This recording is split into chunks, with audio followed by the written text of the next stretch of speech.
Auto insurance can all seem the same until it comes time to use it. So don't get stuck paying more for less coverage. Switch to USAA Auto Insurance and you could start saving money in no time. Get a quote today. Restrictions apply. This episode is brought to you by Starbucks. Introducing the new Starbucks Pairings menu, where you can get a tall brewed coffee or tea, hot or iced, paired with a croissant starting at $5, or with a breakfast sandwich starting at $6. Because at Starbucks, we know that some things are better together. Limited time offer at participating stores. Restrictions apply. Visit starbucks.com/pairings to learn more.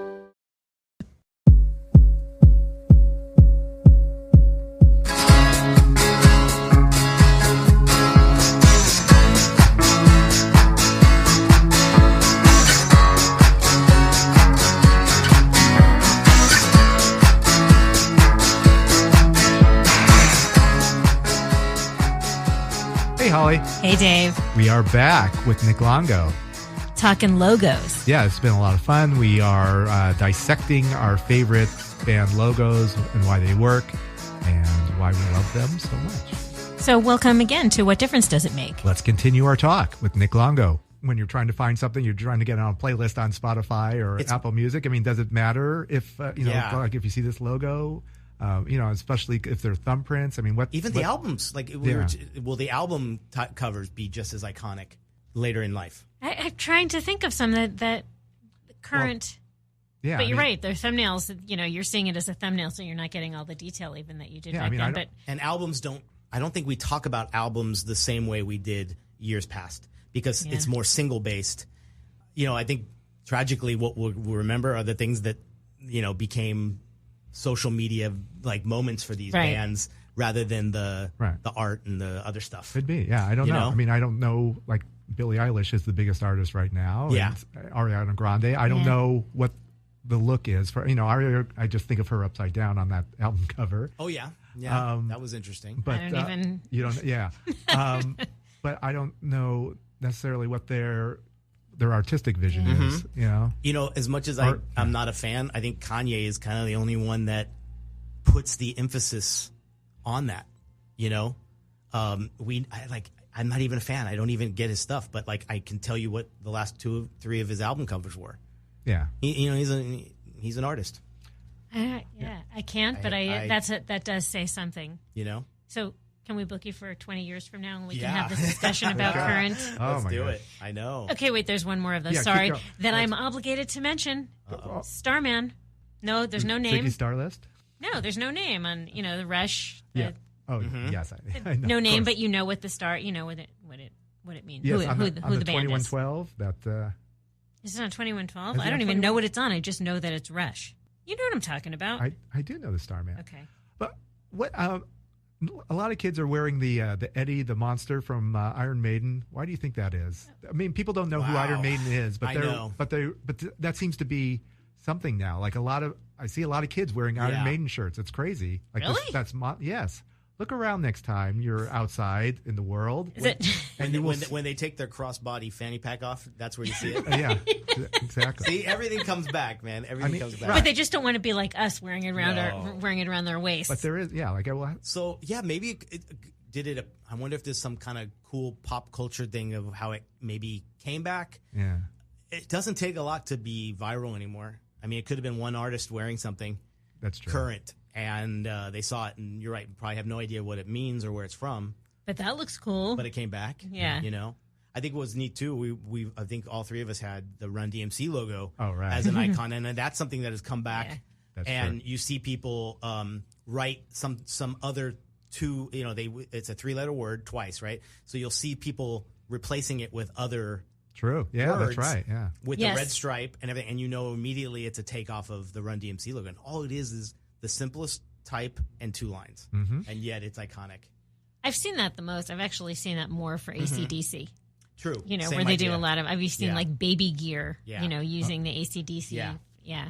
And I also see a lot of, if you think of the advisory logo. Yeah. The sticker. Right. That's been used a lot and played with. I think NWA's kind of look. That's right. Yeah. They used, they used fonts that most designers would have you have them on your band list of fonts that you never use, and they used it and got away with it, and it's iconic at this point now. Oh, yeah, that's interesting.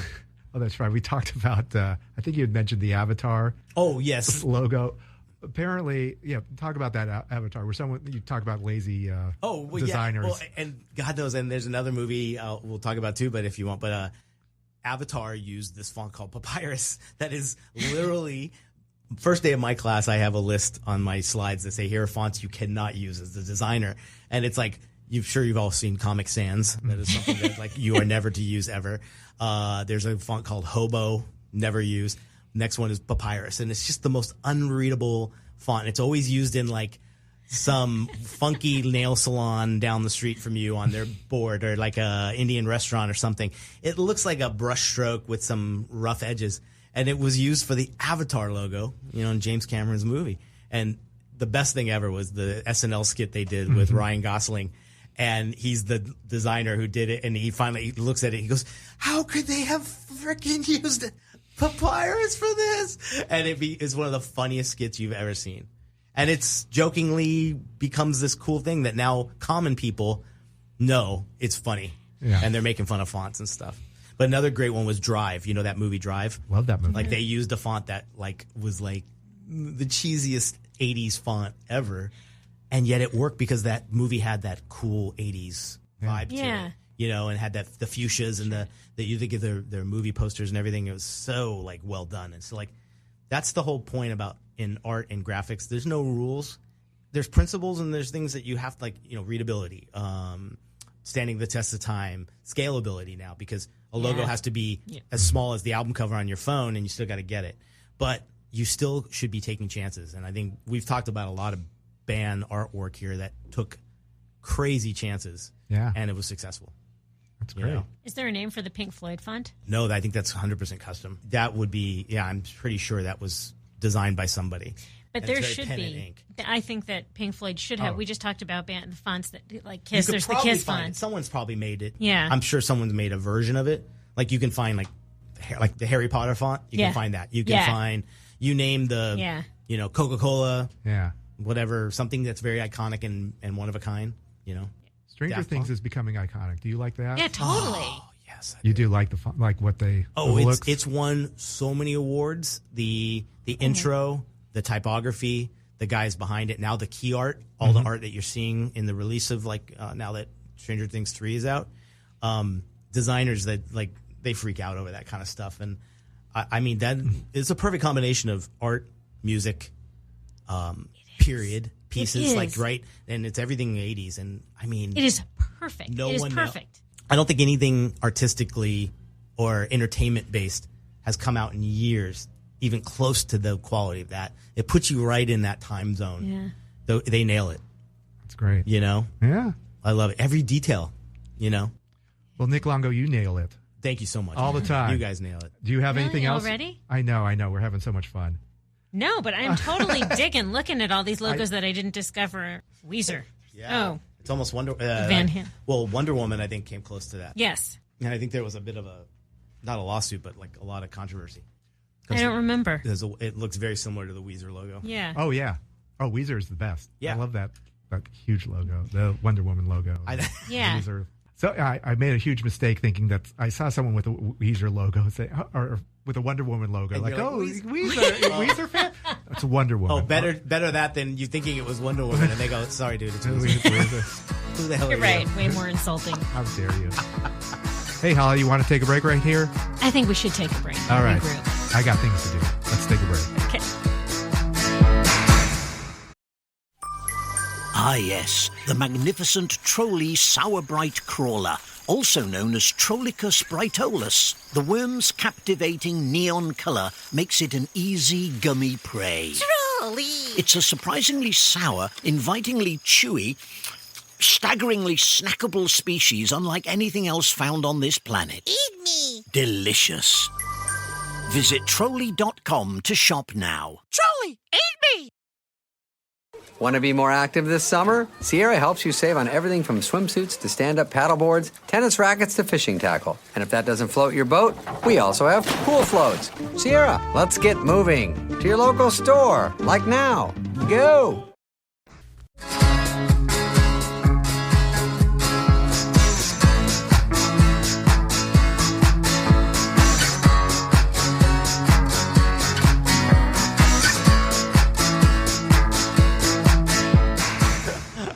time Oh is... my God. There's so many you can say that we didn't even talk about in the world of Poison, Rat. We didn't do... Cinderella, Skid Row, Motley Crue, Europe. Like, I mean... That's a genre unto itself. Talk about the cheesiest and, like, fonts that were so... and typography that are so reminiscent of not only that 80s, but the hairbands thing, right? Like, you can almost look at them all together and you're like, did the same person do them?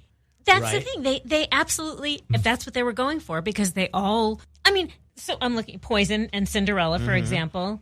Don't Skid forget Row. Steel Panther. Well, that's Jovi. Steel Panther is a parody of all those bands. Oh, okay. Yeah.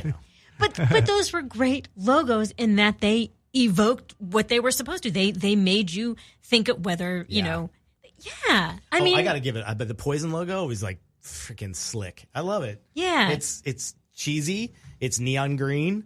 It looks like a snake. It's got something going on, but it's so, man, it it's works. Spot on for the band. Spot on. It even looks like the band. You know, I mean, visually it looks like the band to me. You just start singing their song when you see the logo, right? It's like, and I think that's everybody's goal with something like this is to be that, again, like you nailed it at the very beginning by saying it evokes an emotional connection in some way. That's all you're trying to do with branding or graphic design. You know? Whatever you think of these 80s bands, you get that from the logo. Yeah. Oh, totally. You exactly get it from the logo. God, there's some here. Oh, God, remember Warrant? Mm-hmm. Yeah. Wow. Oh, look at, and do you notice the little icon behind it? The little sheriff's badge? The badge? Like, it's like the law.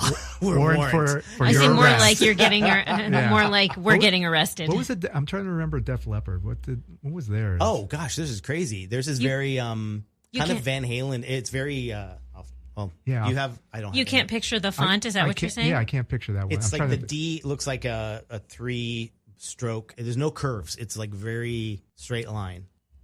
Oh, yeah. With the almost like triangular, of course.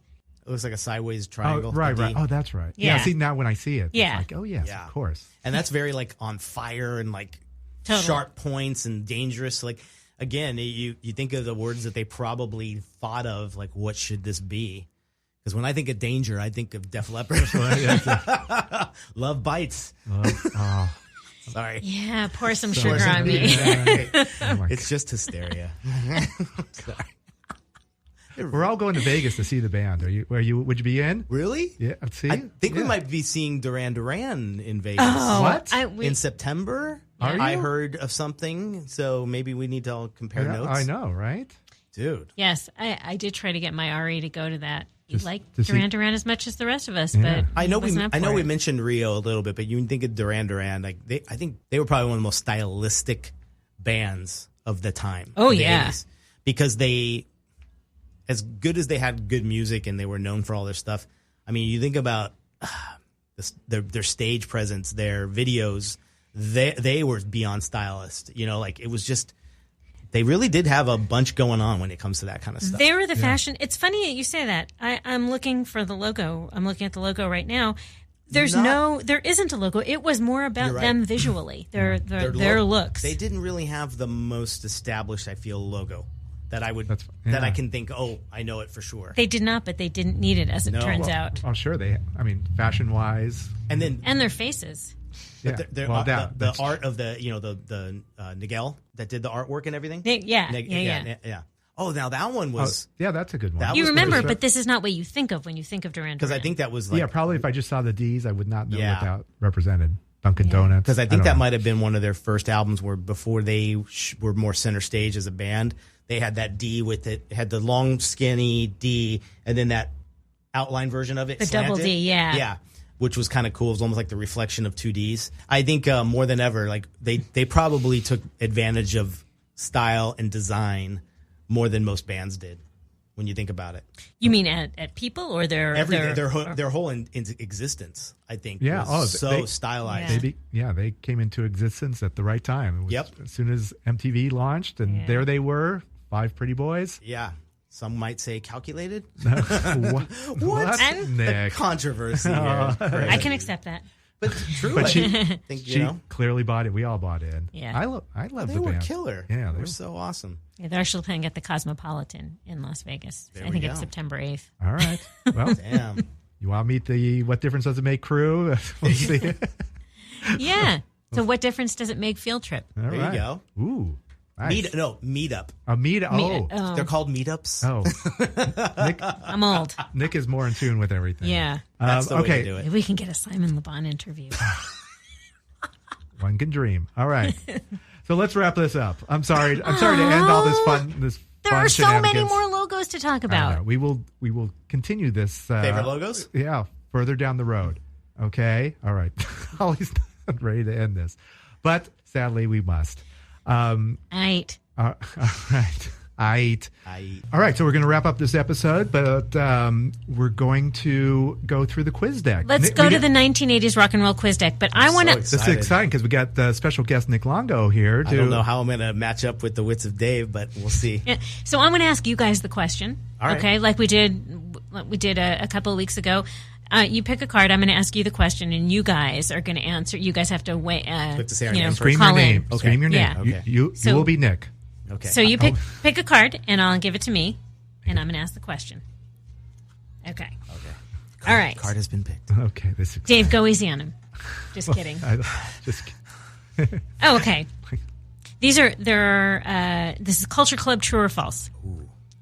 True. We still, See, I told you. We say our name first, right? So I'm going to ask the one question. There are four, and so call your name out. Before forming Culture Club, Boy George sang with Bow Wow Wow. Nick. False. No, Dave, go ahead. False. No. Oh, really? It was true. Wow. Promoter and manager Malcolm McLaren, who put together Bow Wow Wow, thought Boy George would be a perfect complement to Bow Wow Wow's young singer Annabella Lewin. Yeah. He brought George into Bow Wow Wow briefly as Lieutenant Lush. Whoa. But it didn't work out, and the idea was scrapped. I did not know that. Damn. There you go. All right. What? I did not know that. Okay. I should just. Oh, I knew that. Of course, everybody knows. It's common knowledge. Lieutenant Lush. Lieutenant Lush. Who didn't know Lieutenant Lush? All right. Before joining Culture Club, drummer John Moss had worked with The Clash, The Damned, and Adam and the Ants. Name? Well, Dave. It sounds Is like that a question? It sounds like it could be true. I know. It sounds true. Okay, true. Moss had been around the music industry and knew the business side well, making him a valuable addition to Culture Club. In more ways than one, George and Moss became romantically involved. Wait, you telling me Boy George was gay? Wait, it was not him. Who was involved? Yeah, Boy George and the drummer. Yeah. Yeah, okay. John Moss, the drummer. Oh, I think I knew there were a couple. Did you know, like growing up in the 80s, did it occur to you like that Freddie Mercury or Elton John or any of these guys were anything except... Did you? It never crossed my mind that Freddie Mercury was gay. No, I think it like, and also too, it was like when they're from overseas, you just think they're different. David Bowie. Yeah, they're just eccentric. All of them. It just never... Then, and you're like, God, they dress so differently than us. I know. Like, choose life. Yeah. People say to you, how did you not know Freddie Mercury? I didn't either. Never occurred to me, but it was not. But yeah, you watch, I've seen Queen in Montreal. Have you ever seen him, like his short shorts, just dancing around like, oh my God, this is, now, how did I not see this? It's crazy. We weren't of age, maybe. I don't know. I don't know. Or maybe we just didn't care. Yeah, we didn't. That's true. Good music. Yeah. Okay. Why am I even mentioning it now? It's a good question, though, because you're right. It does. Yeah. I want to believe nobody gave a shit. But that's true. We didn't know. It wasn't really in our psyche at the time. Okay. Kissing to Be Clever did well, reaching number 14 on the U.S. pop charts. But 1983's Color by Numbers really took off, shooting to number 2 in the U.S., number 1 in the U.K., with hit singles Karma Chameleon, It's a Miracle, and Miss Me Blind. Nick. Is that the question? Yes. And it's very true. Well, was there more? Kissing to Be Clever did well, reaching number 1 on the U.S. pop charts, but 1983's Color by Numbers really took off, shooting to number 2 in the U.S. Well, wasn't Color by Numbers the first one? Was that the first album? No. Or was that or was there... The songs you mentioned were the second album. All right. I thought maybe it was a trick question. So was that the question, or was there more? No, that's the whole question. So Kissing to Be Clever did well, but Color by Numbers... You're saying, did their second album do better than their first? Yeah. Yes. No. What? Culture Club's 1982 debut album, Kissing to Be Clever, which included the hit single Do You Really Want to Hurt Me, was the band's highest charting album in the U.S. Damn. Okay. All right, last one. Go for it. After Culture Club, Boy George had a hit with the title song for a popular Irish film. Dave. Crying Game. Very good. Damn. Very impressive. Fuck, I forgot about that song. That was a good one. Yeah. All right. Thank you. Thanks for playing. Good job, Nick. Thank you. All right. Nice to both of you. If it was on Journey, I would have killed you. I know you would. Okay, so thanks again, Nick. Please mention what you got going on. Where to find me? Yeah. What you got this going? chair right next to me. Where are you having lunch tonight? Okay, let's go. Pop onto that Instagram and follow me at Longo Designs. Okay. Everything's there. Wonderful. Say hi, too. We love talking to people. Nice. Can you tell we're talkers? We love it. Yes. This is fun. It's been a lot of fun. We love bringing guests, and especially someone like Nick. My pleasure. Yeah. Thanks for reaching out. Oh, my so goodness. Fun. Okay, so until next week, this is Dave. This is Holly. Check you later. Over and out.